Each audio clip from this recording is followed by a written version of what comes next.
छोरालाई स्कुलमा लिन जानु छ? बाबा तपाईले अस्ति भन्नु भएको थियो त गाडी किनिदिन्छु भनेर।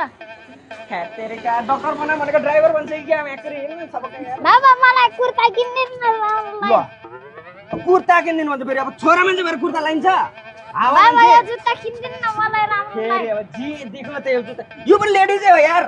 हिँड्न थपके हिँड्न त के गर्ने यार कहाँ पट्टि बाबा यो खेलौना किनिदिनु न मलाई राम्रो लाग्यो। हेर नि खोल्दा ल अब प्रत्येक पसलमा किन्न लागेपछि त अनि मान्छे बौलाउँदैन हिँड्न यार कस्तो यार। बाबा मलाई पानीपुरी किनिदिनु न। यो पानीपुरी हो तेरिका हिँड्न हो यार के ल्याङ यार। म चाहिँ जान्ने मैले मात्रै पाएको हो र? फेरि राति बाहिर सुताउला खुरुक्क लिन जाऊ।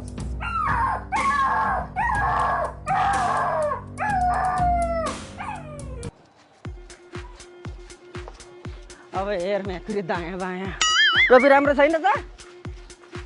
यो आइडिया हो नि त मान्छेको त नत्र जे किन्न लाएर यार तनाव दिने नि जहिले तहिले तनाव तनाव तनाव तनाव खुच्चे केटो। हे लाउँदिन यस्तो टोपी। लाउँदिन यस्तो टोपी के